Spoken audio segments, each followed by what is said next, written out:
Cet épisode a été créé à partir de l'anglais en utilisant l'intelligence artificielle. Bienvenue dans Follow Him Favorites. C'est ici que John et moi partageons une histoire en lien avec la leçon hebdomadaire de « Viens et suis-moi ». John, cette semaine, nous en sommes au livre d'Esdras et de Néhémie. Dis-moi quelle histoire tu as préparée. Eh bien, je pensais à ce revirement miraculeux des événements. Le roi Cyrus a autorisé ceux qui étaient en exil à Babylone à retourner à Jérusalem. Néhémie commence à reconstruire la muraille. Ça semble assez improbable. Je viens de tomber sur cette histoire. Je me suis dit, oh bien sûr, c'est encore une de ces histoires-là.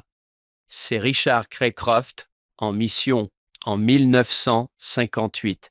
Il raconte: nous marchions sur un chemin de gravier à flanc de colline au-dessus de Baden, en Suisse. J'ai soudain été mis à terre par un grain de poussière dans mon œil droit.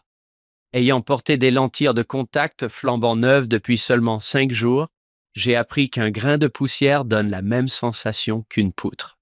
J'ai rapidement retiré la lentille, je l'ai nettoyée et humidifiée. Puis je me suis préparé à la remettre en place. Mais alors que je tenais mon doigt prêt, une rafale de vent a soudainement emporté la lentille du bout de mes doigts. Ma lentille s'était envolée au gré du vent. Je suis resté là, consterné et pratiquement aveugle, avec une acuité visuelle de 2600 dans un œil, qui avait pourtant été miraculeusement corrigée à 20 sur 20 une semaine plus tôt.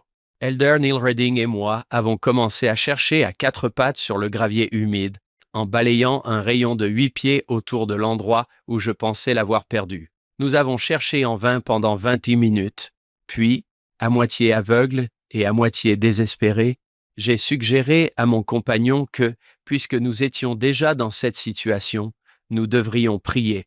J'ai raisonné avec le Seigneur. Je lui ai parlé de mon besoin de voir, de notre nécessité de rencontrer nos 3 familles d'amis de l'Église ce soir-là, et de mon sentiment qu'il y avait plus à gagner à retrouver la lentille qu'à tirer les leçons que je devais tirer de cette perte. À la fin de la prière, je me suis levé. J'ai eu l'un de ces éclairs d'intelligence dont parlait Joseph Smith. Rappelez-vous comment Joseph Smith décrivait la révélation. Elle pouvait prendre la forme d'un éclair d'intelligence. Cela m'a surpris. J'ai réagi immédiatement, expliquant le plan révélé à mon compagnon stupéfait. « Hank, tu vas adorer ça. » Je me suis levé à l'endroit même où je me tenais auparavant, j'ai retiré une goutte de ma lentille de contact gauche et j'ai été instantanément plongé dans la cécité visuelle déformée d'une acuité de 2600. J'avais fait mon premier pas dans l'obscurité. Il a donc retiré son autre lentille de contact, Hank. La clé pour trouver la lentille, c'était de les perdre tous les deux. M'étant assuré que mon compagnon était à genoux, prêt à intervenir, j'ai mis ma lentille gauche dans ma bouche, je l'ai retirée, puis je l'ai fixée sur mon doigt à 6 pouces de mon visage. J'ai attendu, mais pas longtemps. Une légère brise a emporté la lentille, et elle a disparu. Mon pas dans l'obscurité était désormais achevé. Je suis resté immobile, le cœur battant à tout rompre, jusqu'à ce que Elder Redding dise « Je la vois, elle est encore en l'air. » « Ne la perds pas, l'ai-je supplié, en retenant mon souffle. « Elle est toujours là-haut, » a-t-il chuchoté. « À 10 pieds maintenant. » Puis, de plus loin encore, il s'est exclamé « Elle commence à tomber. »« Garde-la bien en vue, » l'ai-je supplié à nouveau, me tordant les mains d'appréhension. « Je le vois, a-t-il dit. Puis il y a eu une longue pause, de 3 ou 4 secondes, avant qu'il ne s'exclame « Oh là là, oh là là !» Je me suis préparé au pire. « Oh là là !» a-t-il répété. Il a atterri, presque pile sur l'autre lentille. « Tu vois l'autre lentille ?» ai-je crié. « Ouais, elle est juste là. » L'obscurité était inondée de lumière. Je ne voyais plus rien. Je me suis lentement approché de lui à 4 pattes. Il a déposé dans ma paume, l'une après l'autre, mes lentilles gauche et droite, mes pierres de voyance, comme il les appelait. J'ai humidifié les lentilles et, dos au vent Et à l'abri, derrière la silhouette de mon compagnon qui se tenait au-dessus de moi, je les ai mises en place. Et il y eut de la lumière, et cela était bon. Nous nous sommes agenouillés, remplis de reconnaissance, et avons remercié notre Dieu pour ses miséricordes tendres et tangibles.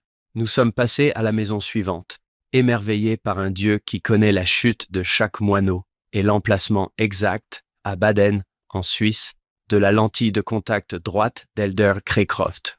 Waouh! Tu te rends compte? Il est tombé juste par-dessus l'autre. Tout aussi miraculeux.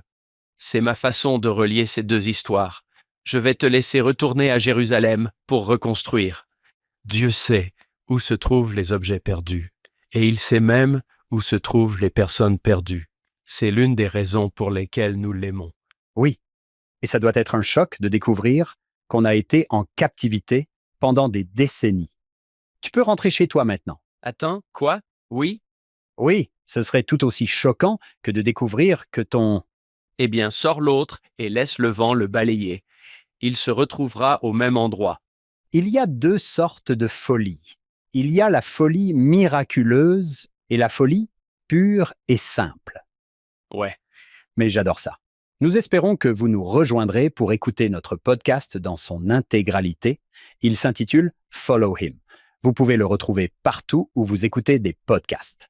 Cette semaine, nous abordons les livres d'Esdras et de Néhémie avec le docteur Christina Olson.